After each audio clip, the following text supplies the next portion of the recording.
오늘의 제목은 예수는 정말 누구신가? 칼 하나 들지도 않고 세계를 정복하신 분, 책 한 권 쓰지도 않고 많은 사람의 영혼을 깨우신 분, 33년의 짧은 생을 살았지만 그에 대한 책이 가장 많이 출판되어진 분,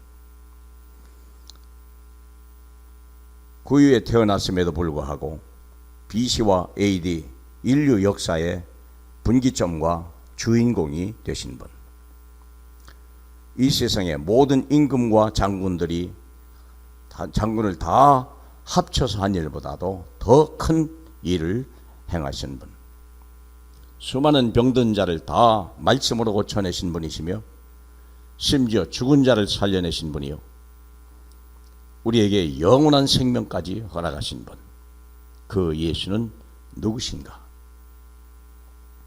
이분을 아는 것이 우리의 삶의 이유요, 이분을 증거하는 것이 우리 삶의 목적입니다. 동의하십니까? 예. 동의하십니까? 예, 크게 하셔야 됩니다.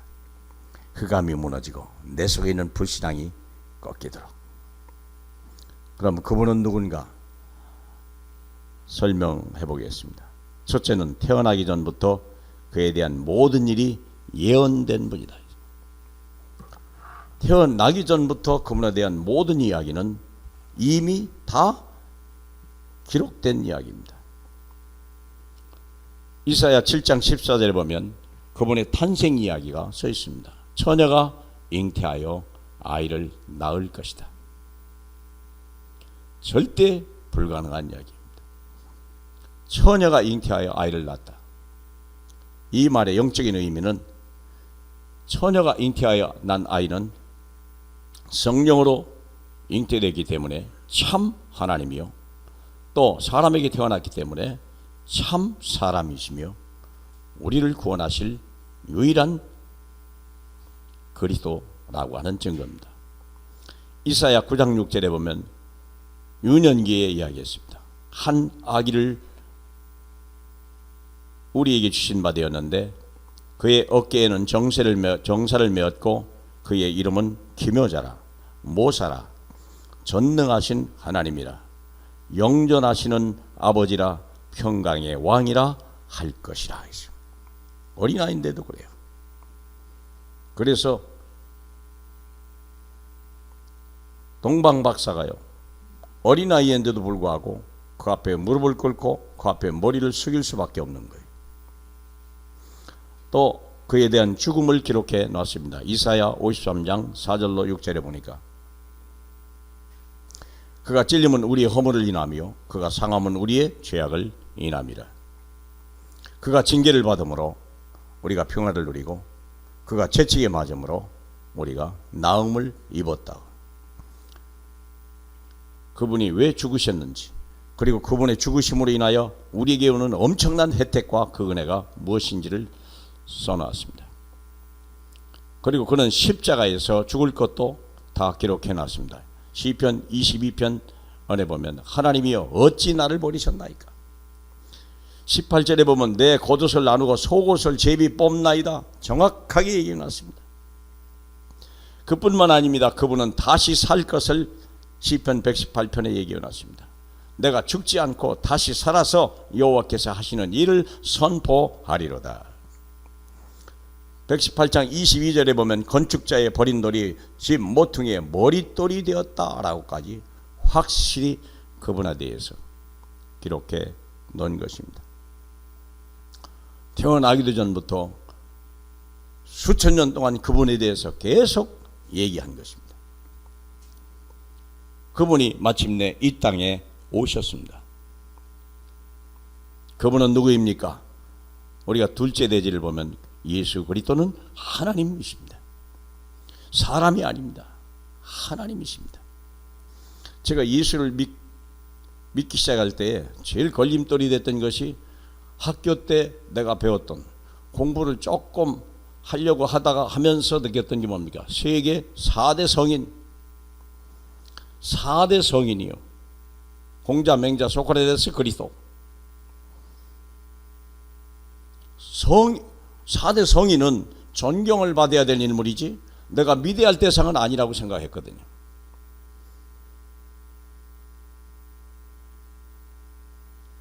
그분을 닮아가는 것은 이해가 가는데 그분의 내 인생 전체를 다 맡겨야 된다 하니까 거부 반응이 일으키는 거예요. 저는 참 많이 갈등했습니다. 여러분들은 어땠는지 몰라도. 성인이 아니고 그분은 하나님이요 나를 지으신 분이라는 걸 내가 깨달아지는 날 그분에게 내 인생 전체를 맡길 수 있는 분이 됐습니다. 그분은 창조주 하나님이십니다.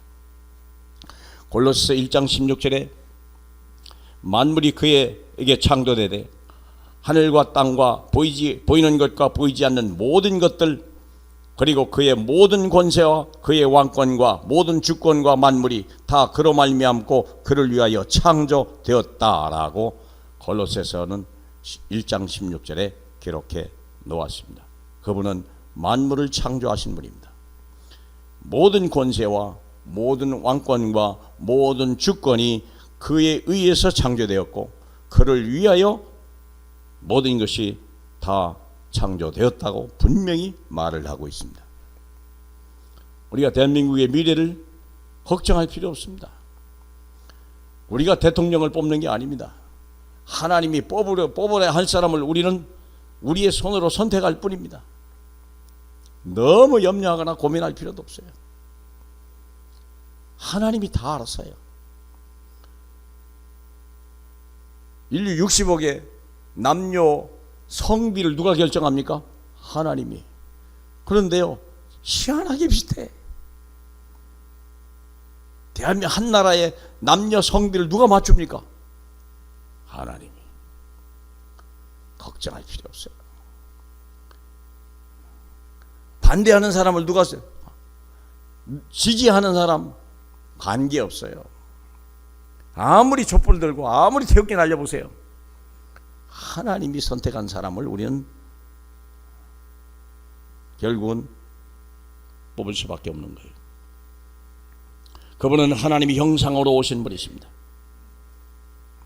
고린도후서 4장 4절에 보니까 이 세상의 신이 사람들의 마음을 혼미케 하여서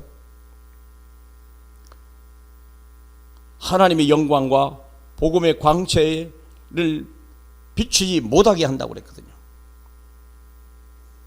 악한 영이요, 이 세상 영이요, 귀신과 악신들이요, 한 가지 하는 일이 있다면 하나님의 영광을 보지 못하고 복음의 광채를 절대 심령에 비추지 못하게 해서 사람이 살지 못하게 하려고. 왜 그러냐? 그리스도는 하나님의 형상이기 때문에 그렇습니다. 그리스도가 하나님의 형상입니다. 우리 인생의 불행은 부모 안 닮았냐 중요한 게 아니에요. 하나님의 형상을 잃어버린 것이 그게 불행이에요. 그래서 그리스도가 하나님의 형상을 가지고 우리의 심령밭에 찍으려고 하는 거예요. 하나님의 형상을 우리 가슴에, 우리 영혼 속에 찍어버리려고. 그래서 오신 거예요. 이 세상 신은요, 다른 거 다 주면서 그가 하나를 막아내는 거예요. 마음을 혼미케 해서. 예수는 누구십니까? 하늘과 땅의 모든 권세를 가지신 분이요. 하늘과 땅에 볼지어다 내가 하늘과 땅의 모든 권세를 가졌으니 너희는 가서 모든 족속으로 제자를 삼아 아버지와 아들과 성령의 이름으로 세례를 주고 내가 너희에게 분부한 모든 걸 가르쳐 지키게 하라. 내가 세상 끝날까지 너희와 항상 함께 있으리라. 믿습니까? 하늘과 땅의 모든 권세를 가진, 염려할 필요 없어요. 두려워할 필요 없어요. 입술로는 고백해도요, 여러분과 여러분의 심령과 저의 심령에 이해된 불신앙이 얼마나 많은지 몰라요. 하늘의 권세 따로 있는 줄 알고 땅의 권세 따로 있는 줄 알고 착각할 필요 없어요. 주님은 실수하는 분이 아니고 주님은 후회하시는 분이 아닙니다. 예수는 누구십니까? 세상의 모든 통치자를 친히 세우시는 분이십니다. 로마서 13장 1절에 모든 권세는 하나님께로부터 나지 않음이 없나니 모든 권세는 다 하나님께 정하신 바라. 진짜 믿음 있는 사람은 촛불 들 필요도 없고 태극기 휘날릴 필요도 없습니다. 하나님 앞에 기도하는 사람입니다. 하나님의 뜻이 이 땅에 이루어지게 하소서. 우리는 진정한 정말 크리스찬이라면 우리는 그것을 기도해야 돼요. 주님을 사랑하는 사람, 주님이 두려워하는 사람, 주님이 쓰시는 사람, 그런 사람을 우리에게 주옵소서. 우리는 그게 맞는 기도입니다. 예수는 누구십니까? 모든 나라와 개인의 흥망정쇠를 주관하신 분이십니다. 시편 2편에 보면 너는 내 아들이라 오늘 내가 너를 낳았도다 내게 구하라. 내가 이방 나라를 내 유업으로 주리니 내 소유가 땅끝까지 이르리로다. 그가 철장으로 그들을 깨뜨리며 질그릇같이 부수리로다. 여러분, 주님이 웃으신다고 그랬어요. 그리스도를 대적하고 그리스도보다 높아진 모든 것들을 주님이 보시고 웃으신다 그랬어요. 우리가 주님의 웃음거리가 되지 않길 바라고 우리 주님의 관심의 대상이 되길 바랍니다. 오직했으면 바울은요, 모든 것을 배설물로 여기고 그분의 발견되려고 뛰어갔고 그분의 손에 잡히려고 달려갔다고 그랬습니다. 그게 진정한 전도자의 삶이에요. 고민할 필요 없어요. 나라가 어렵습니까? 괜찮습니다. 중국이 막 압박합니까? 괜찮습니다. 오늘 뉴스에 보니까 그렇습니다. 중국이 그렇게 경제적인 압박을 할 수가 없답니다. 왜냐하면 중국은 거의 완제품을 수출하는 나라이기 때문에 거의 부품이 싸고 좋은 부품이 60%가 한국에서 다 중국으로 넘어간답니다. 한국을 제재하면 중국 자체가 완제품을 수출할 길이 없답니다. 염려하지 마세요. 주님은 우리 편입니다. 예수는 하나님이십니다. 변화해야 돼요. 세 번째 대지, 예수는 구세주이며 그리스도이십니다. 우리의 고백이 뭡니까? 첫째는 그분은 하나님이요, 창조주 하나님이라는 거예요. 두 번째, 우리 가슴에 못같이 확실한 못을 바꿔야 될 이유가 뭡니까? 그분은 구세주요 그리스도다. 인생의 모든 문제를 해결하신 분이다. 그래서 칼빈의 5대 교리를 인용해 봤습니다. 우리 인간은 전적으로 타락했습니다. 다시 말하면 우리는 아무것도 할 수 없는 존재입니다. 할 수 있다면 죄를 짓는 아주 능숙한 그런 훈련된 사람일 뿐입니다. 우리는 전적으로 타락했습니다. 무엇이 타락했느냐? 인간은 구원에 이르는 모든 영적 선을 상실했다 그랬습니다. 윤리적이나 도덕적이지 않다 그 말이 아닙니다. 상당히 윤리적과 도덕적인 사람입니다. 우리는 맞습니다. 그러나 우리 주님은 우리가 윤리 도덕을 원하지 않습니다. 하나님은 무엇을 우리에게 주냐? 모든 선을 행할 수 있는 영적인 선이 없다는 거예요. 영적 선이 뭡니까? 내가 누군지를 모르는 거예요. 신분, 권세, 사명, 하나님의 천명, 그걸 모른다는 거예요. 하나님을 만나는 길을 모르는 거예요. 그 하나님이 누군지를 알지 못한다는 거예요. 그 만나는 길을 알 수 없다는 거예요. 그 영적인 선을 상실했다는 거예요.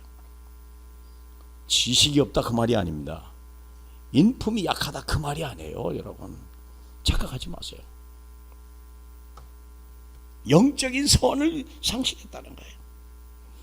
그러므로 자력으로 구원의 길을 찾을 길이 없다. 이해하십니까?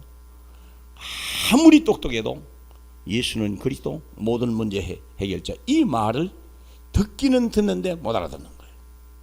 그분이 내 인생의 목자라는 걸 이해를 못하는 거예요.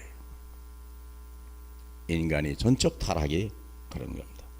그래서 우리 주님은 무조건적인 선택입니다. Unconditional selection.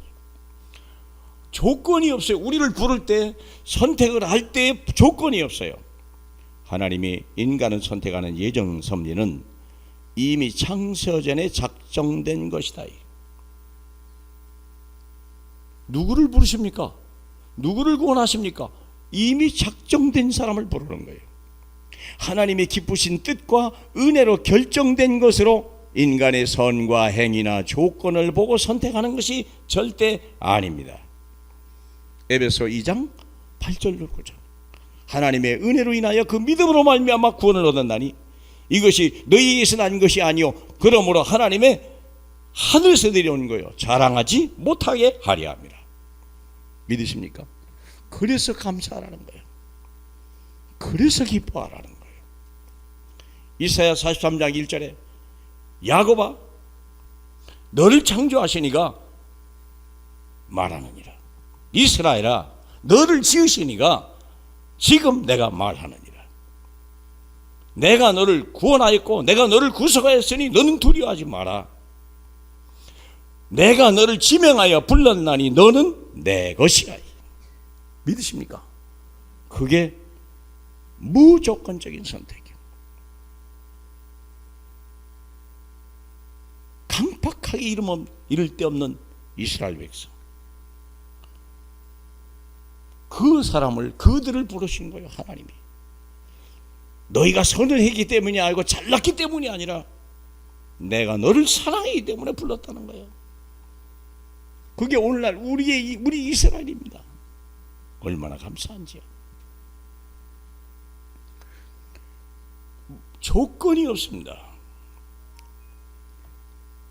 그 다음에는 제한적 권. 그러면 아무나 구원 받냐? 아니에요. 조건이 없기 때문에 누구든지 구원 받을 수 있느냐? 아닙니다. 그리스도 십자가 속죄는 모든 인류를 위한 것이 절대 아닙니다. 오직 택함을 받은 자들을 위한 것이기 때문입니다. 믿습니까? 네. 누가복음 8장 10절에 보면 하나님이 비밀을 아는 것이 너희에게는 허락되었으나 다른 이에게는 허락되지 아니하였으니 그들은 보아도 보지 못할 것이며 들어도 듣지 못할 것이고 깨닫지 못할 것임이라. 엄청난 메시지가 나오는 겁니다. 오늘 이 자리에 왜 와 있습니까? 신기하죠. 누가 죽인다고 왔습니까? 돈을 준다고 해서 왔습니까? 아니잖아요. 왜 여기 와 계십니까? 어떻게 이런 말씀을 듣습니까? 택한 백성이라 그래요. 너는 내 것이다. 내가 너를 지명하여 불렀느니 너는 내 것이다. 내가 너를 구원하였으니 두려워하지 마라. 요한복음 15장 16절에 너희가 나를 선택한 것이 아니라 내가 너를 선택했느니라. 믿습니까? 하나님이 부른 거예요. 우리가 갈 길 몰라 방황하고 절망하고 있을 때 하나님이 너 이리 와. 사마리아 여인을 그 대학 끝에 찾아가서 너 이리 와. 38년 동안이나 해답이 없어서 베데스다 연못에서 우연히 인생을 기다릴 때 너만 내게 와. 세상에 그런 일이 어딨습니까? 수천 명의 환자 중에 38년째 다 버리고 아무도 관심 없는 사람, 이미 그 마음에 수많은 원망과 불평과 증오로 가득 찬 그 심령에 주님이 찾아오셨어. 너만 내게로 오라. 조용히 와요. 자리를 들고 조용히 나오라. 얼마나 놀라운 하나님의 은혜입니까? 또 그런 사람을 불가항력적인 하나님의 은혜로 부르신 거예요. 택한 자들을 부르시는 부르심에 저항할 수 없으며 성령께서 택한 자들을 그리스도께서 인도하시느니라. 우리 요건 좀 찾아보기 쉬울 것 같아서 로마서 8장 28절을 유명한 절이기 때문에 잠깐 보셔도 괜찮습니다. 로마서 8장 28절에 우리가 알거니와 하나님을 사랑하는 자 곧 그의 뜻대로 부르심을 입은 자. 믿습니까? 그의 뜻대로 부르심을 입은 자는 모든 것이 합력하여 선을 이루는 것입니다. 믿으십니까? 허물까지도 실수까지도 부족함까지도 다 뒤집어 놔버려. 다 뒤집어 놔버려. 불강력적인 하나님의 은혜. 어떻게 그런 일이 있습니까? 여러분, 그리고 29절에 하나님이 미리 아신 자들을 미리 선택합니다. 언제? 창세 이전에. 미리 아신 자들을 또한 그 아들의 형상을 본받게 하기 위하여 미리 정하셨으니 이는 그로 많은 형제 중에서 맏아들이 되게 하려 하심이라. 예수가 맏아들이거든요. 우리가 맏아들이거든요. 한 직장의 맏아들, 한 가문의 맏아들, 한 무리 중의 맏아들, 머리를 삼으신다는 거예요. 우리를요. 하나님이 아브라함을 맏아들로 삼으셨어요. 갈대의 우리에서 따로 불렀어요. 너로 인하여 모든 민족이 복을 받게. 그게 맏아들이요. 너를 저주하는 자 내가 저주하고 너를 축복하는 자 내가 너를 축복하리라. 맏아들이 축복입니다. 믿으십니까? 30절을 보면 또 미리 정하신 그들을 또한 부르시고 부르신 그들을 또한 의롭다 하시고 의롭다 하신 그들을 또한 영화롭게 하셨느니라. 불가항력적인 하나님의 은혜, 거절할 수 없는, 뿌리칠 수 없는 하나님의 은혜. 부모는 자식을 사랑하기 때문에 밥을 안 먹으면, 예전에는 그랬어요. 요즘은 잘 안 그래요. 빗자루 몽둥이 들고 한쪽에는 오른편에는 숟가락, 왼편에는 빗자루 몽둥이 들고 먹을래? 안 먹을래? 왜요? 사랑하니까. 어쩌다가 인삼 좀 갈아 넣어가지고 보약을 만들면 콧구멍 잡고 입 벌리고 숟가락 갖다 집어넣고 안 먹는다고 악을 써도 부모는요 먹이는 거예요. 왜? 사랑하니까. 그게 아이에게 좋은 줄 아니까. 믿으시고 순종하시길 주님의 이름으로 축복합니다. 마지막으로 예수 그리스도는 구세주인데 성도의 견인입니다. 성도의 견인이 뭡니까? 선택되고 구원받은 사람은 하나님의 은혜로 믿음 안에서 지키시고 끝까지 견인하신다. 끝까지. 요한복음 10장 28절에 내가 너에게 영생을 주었느니 내 손에서 빼앗을 자가 아무도 없다.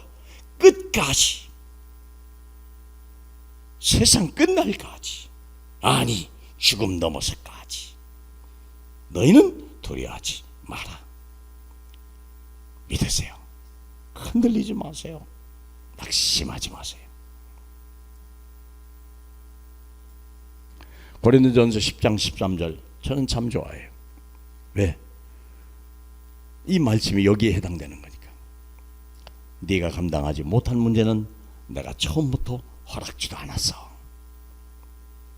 네가 혹시 불신앙으로 인하여 그것을 해결하지 못할 때 피할 길도 줄 것이야. 그러나 내가 너에게 지혜도 주고 힘도 줘서 끝까지 너를 승리자로 만들어 갈 거야. 너는 두려워하지 마라. 믿습니까? 그게 성도의 견인입니다. 끝까지 하나님이 책임져 주신다는 거예요. 자, 네 번째 대지는 뭡니까? 예수는 심판주입니다. 사람이 한번 태어났으면 죽는 것은 정한이 있죠. 그 후에는 반드시 심판이 있다고 말합니다. 조금 불행한 사건입니다만 그래도 괜찮습니다. 왜냐? 우리는 심판을 면한 사람이기 때문에. 내가 진실로 너희에게 이르노니 내 말을 듣고 나 보내신 이를 믿는 자는 영생을 얻었고 심판에 이르지 아니하나니. 믿습니까?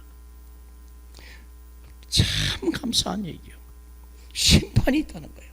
그런데 우리에게는 그 심판을 면하게 하겠다는 거예요. 부자도 심판을 면할 수 없습니다.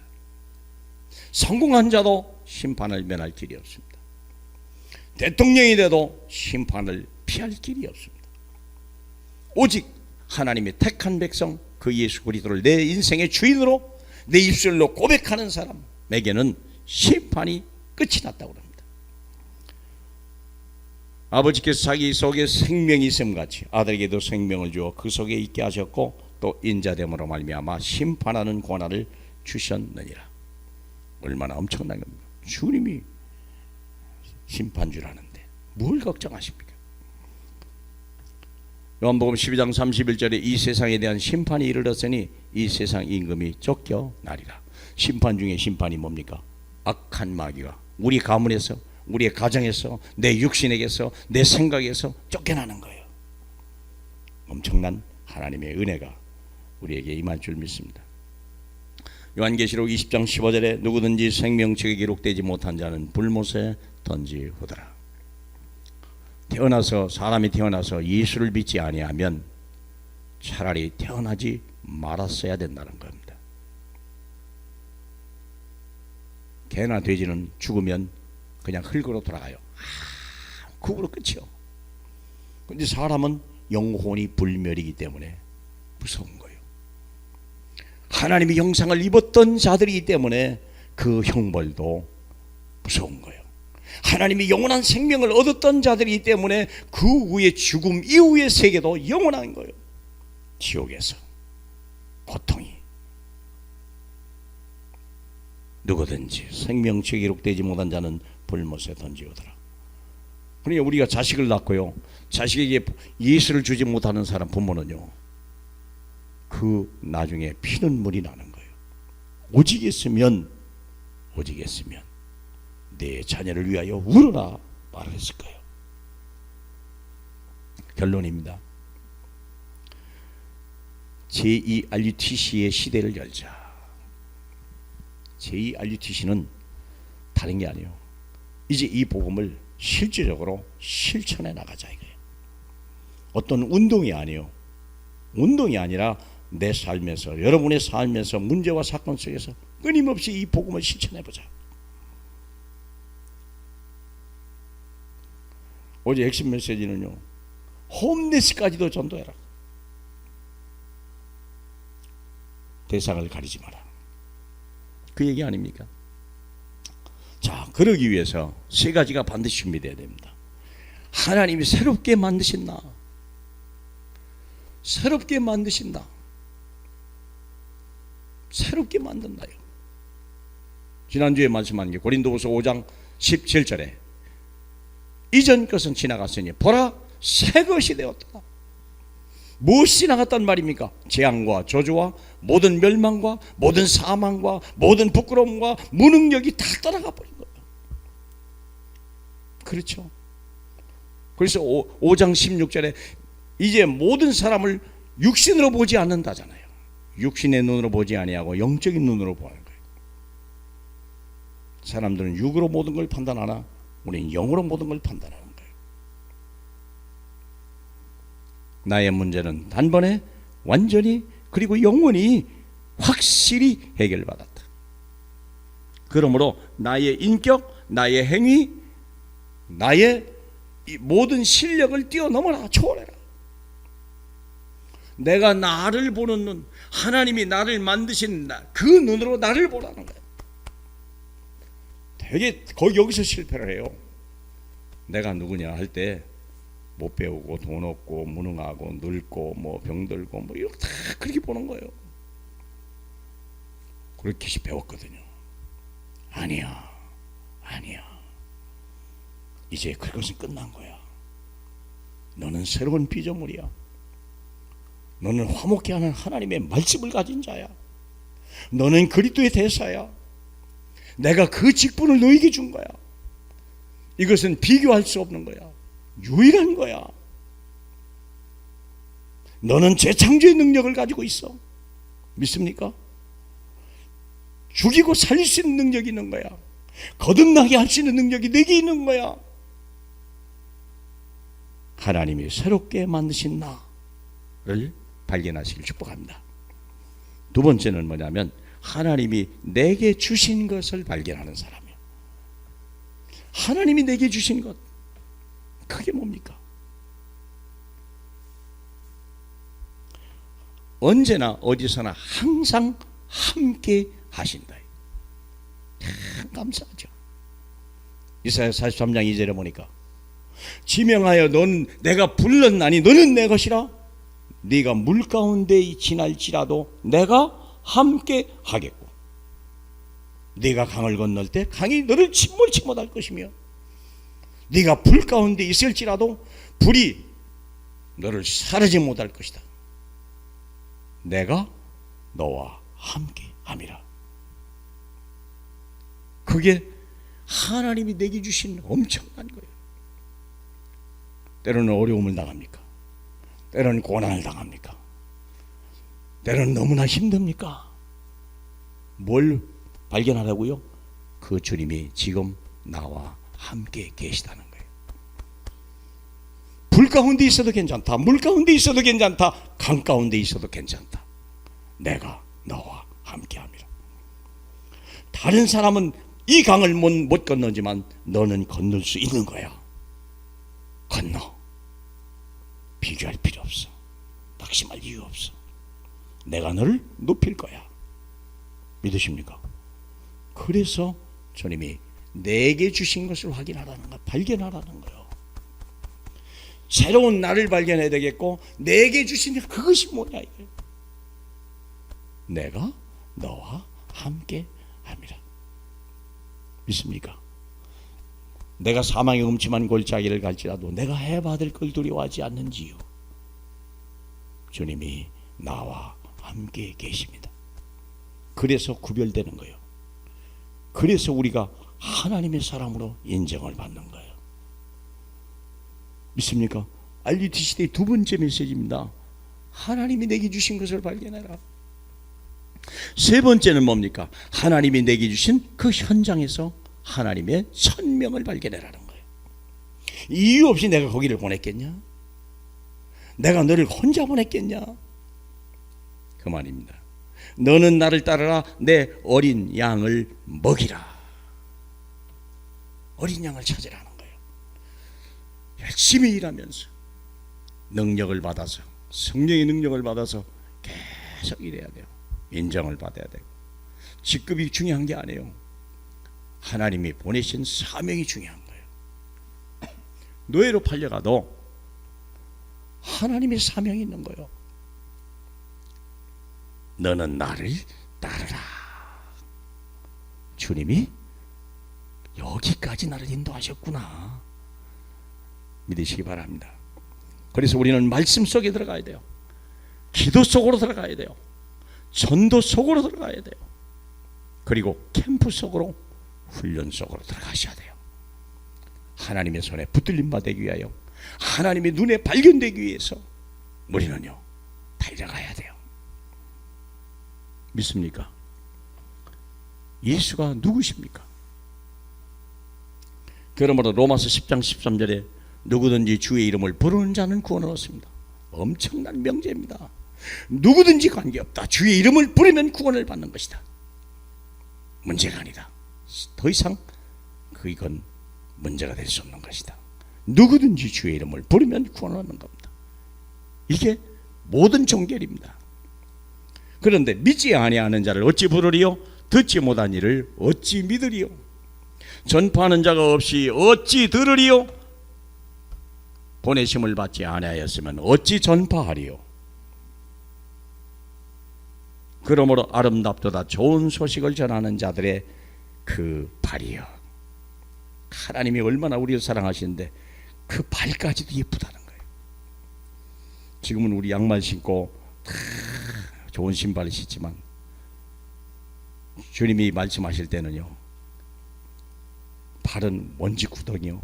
그저 징그러운 어딘지 막 샌들 신었으니까 발은 막 부르트고 공이가 박히고, 그렇기 때문에 그 더러운 발인데도 불구하고 주님은 말하기를 보내심을 받은 자의 그 발이 아름답도다. 좋은 소식을 전하는 자의 그 발이요.